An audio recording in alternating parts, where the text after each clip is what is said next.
ദിവ്യ തുടർച്ചയായ കടന്നുപോയ രണ്ട് രാത്രികളിലുണ്ടായ അപ്രതീക്ഷിതവും അന്യായവുമായ പ്രകോപനങ്ങൾക്ക് ശേഷം മറ്റൊരു രാത്രിയിലേക്ക് കൂടി നമ്മൾ കടക്കുന്നു. തീർച്ചയായും അത് ആശങ്കയുണ്ടാക്കുന്നതാണ്. പാകിസ്ഥാൻ ഒരു പുതിയ ഘട്ടത്തിലേക്ക്, ആക്രമണത്തിൻ്റെ പ്രകോപനത്തിൻ്റെ ഒരു പുതിയ ഘട്ടത്തിലേക്ക് കടന്നതിൻ്റെ സൂചനകൾ അവർ നൽകിയതുമാണ്.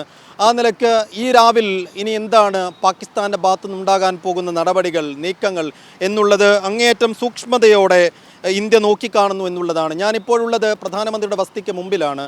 പ്രധാനമന്ത്രിയുടെ വസതിയിൽ അല്പസമയം മുമ്പാണ് ഉന്നതതല യോഗം കഴിഞ്ഞത്. ആ യോഗത്തിൽ ആർമി ചീഫുമാർ, ഒപ്പം റോ ഇൻ്റലിജൻസ് മേധാവിമാർ, മുൻ സേനാ മേധാവിമാർ, പ്രതിരോധ മന്ത്രാലയത്തിൻ്റെ മേധാവിമാർ, അങ്ങനെ ഒരു ഉന്നതതല യോഗം അവിടെ നടന്നു. പാകിസ്ഥാൻ്റെ ഓരോ നീക്കങ്ങളും സസൂക്ഷ്മമായി വിലയിരുത്തിക്കൊണ്ട് ഇനി എങ്ങനെ രാജ്യം മുന്നോട്ട് പോകേണ്ടതുണ്ട്, സൈന്യം എങ്ങനെ മുന്നോട്ട് പോകേണ്ടതുണ്ട്, ഏത് രീതിയിലുള്ള പ്രതിരോധ സന്നാഹങ്ങൾ ഒരുക്കേണ്ടതുണ്ട്, പ്രത്യാക്രമണങ്ങളിലേക്ക് പോകേണ്ടതുണ്ടോ, അത്തരം കാര്യങ്ങളെല്ലാം കൃത്യമായി കൂടിയാലോചിച്ച് പിരിഞ്ഞിട്ടുണ്ട് ആ യോഗം.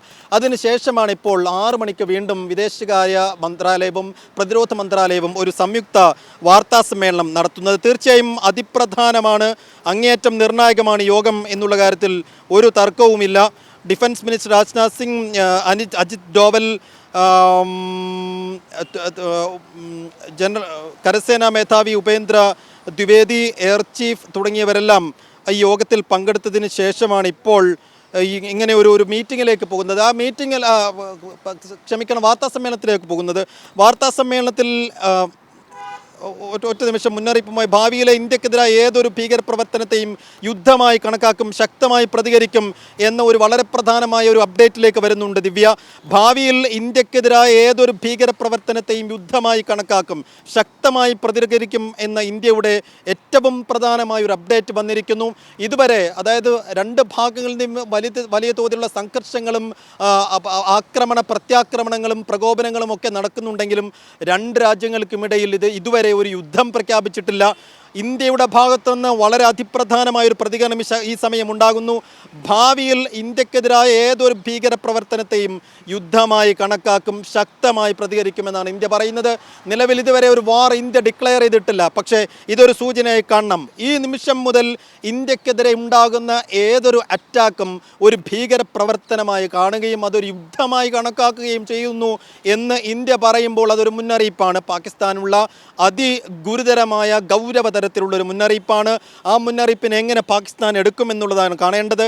ശക്തമായി പ്രതികരിക്കുമെന്ന് ഇന്ത്യ പറയുന്നു. അത് ഈ അല്പസമയം മുമ്പ് പ്രധാനമന്ത്രിയുടെ വസതിയിൽ ചേർന്ന യോഗത്തിന് ശേഷം എടുത്ത തീരുമാനമാണ് ദിവ്യ. ആ യോഗത്തിന് ശേഷം എടുത്ത തീരുമാനം പ്രഖ്യാപിക്കാൻ വേണ്ടിയായിരിക്കും ഒരു പക്ഷേ 6 മണിക്കൊരു വാർത്താ സമ്മേളനം കൂടി വിദേശകാര്യ മന്ത്രാലയവും ഒപ്പം പ്രതിരോധ മന്ത്രാലയവും നടത്തുന്നത്.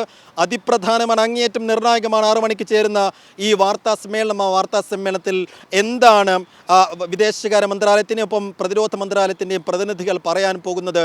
ഇന്ത്യ നേരത്തെ തന്നെ പറയുന്നുണ്ട്, ഇനഫ് ഈസ് ഇനഫ്, അതായത് നടന്നതെല്ലാം നടന്നു. ഞങ്ങൾക്ക് 6 ഭീകരവാദ കേന്ദ്രങ്ങൾ അറ്റാക്ക് ചെയ്യാൻ ഞങ്ങൾക്ക് കാരണമുണ്ടായിരുന്നു, ക്ലെയിം ഉണ്ടായിരുന്നു, അത് ഞങ്ങൾ നടത്തി. പിന്നീട് ഉണ്ടാകുന്ന പാകിസ്ഥാൻ്റെ പ്രകോപനങ്ങളെല്ലാം അന്യായമാണ്. ഒപ്പം തന്നെ ജനവാസ മേഖലകൾ ടാർഗറ്റ് ചെയ്യുന്നു, ആശുപത്രികൾ ടാർഗറ്റ് ചെയ്യുന്നു, സ്കൂളുകൾ ടാർഗറ്റ് ചെയ്യുന്നു. ഒരു യുദ്ധമുഖത്ത് പാലിക്കേണ്ട ഒരു മര്യാദയും മാന്യതയും പുലർത്താതെയുള്ള നീക്കങ്ങൾ ഉണ്ടാകുന്നു. അപ്പോഴൊക്കെ നിരന്തരം ഇന്ത്യ മുന്നറിയിപ്പുകൾ നൽകുന്നുണ്ട്. പക്ഷേ ആ മുന്നറിയിപ്പുകളൊന്നും വകവെക്കാതെ പാകിസ്ഥാൻ്റെ ഭാഗത്തു നിന്നുണ്ടാകുന്നത് അത്യന്തം ഹീനമായ കൃത്യങ്ങളും നടപടികളും നീക്കങ്ങളുമാണ്. അതുകൊണ്ട് തകർക്കാനാവാത്ത മതിൽ എന്ന ഒരു പുതിയ പേരൊക്കെ വിട്ടൊരു അടുത്ത ഘട്ടത്തിലേക്ക് പാകിസ്ഥാൻ കടന്ന സാഹചര്യത്തിൽ ഇന്ത്യയും കുറെ കൂടി കടുക്കുന്നു എന്നുള്ളതാണ്. കടുത്ത നടപടികളിലേക്ക് ഇന്ത്യയും കടക്കുന്നു. വരാനിരിക്കുന്ന മണിക്കൂറുകൾ, വരാനിരിക്കുന്ന രാവ്, അത് അതിപ്രധാനമാണ്, അതിനിർണായകമാണെന്നുള്ള കാര്യത്തിൽ ഒരു തർക്കവുമില്ല.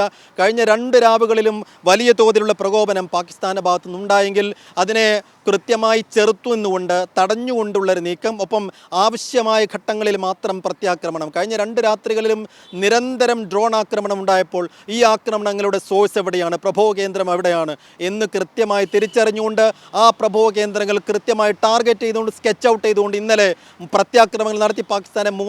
പാകിസ്ഥാൻ്റെ 3 വ്യോമത്താവളങ്ങൾ തകർത്തു. അതിൽ നൂർഖാൻ എന്ന വ്യോമത്താവളം വലിയ ഓപ്പറേഷൻസിന് പാകിസ്ഥാൻ ഉപയോഗിക്കുന്ന താവളമാണ്. അതെല്ലാം തകർത്തു. ഞങ്ങളുടെ പ്രധാനപ്പെട്ട താവളങ്ങളെല്ലാം തകർത്തിരിക്കുന്നു എന്ന് രാവിലെ തന്നെ പാകിസ്ഥാൻ വാർത്താ സമ്മേളനം നടത്തി വിലപിക്കുന്നത് നമ്മൾ കണ്ടു. പക്ഷേ അതിനുശേഷവും പാകിസ്ഥാൻ നിർത്തിയിട്ടില്ല. കശ്മീരിൻ്റെ വിവിധ ഭാഗങ്ങളിൽ നിരന്തരം ഷെല്ലാക്രമണവും മോട്ടാർ ആക്രമണവും നടന്നു. അങ്ങനെ ഒരു മോട്ടാർ ആക്രമണങ്ങളിൽ ജമ്മുവിൽ നമുക്ക് 5 പേരെ നഷ്ടമായി. അതിലൊരാൾ ജമ്മു അഡ്മിനിസ്ട്രേഷനിലെ ഒരു മുതിർന്ന സർക്കാർ ഉദ്യോഗസ്ഥനാണ്. ആ മുതിർന്ന ഉദ്യോഗസ്ഥനടക്കം ഒരു 2 വയസ്സുകാരി കുഞ്ഞിനടക്കം 5 പേരെ അവിടെ നഷ്ടമായി.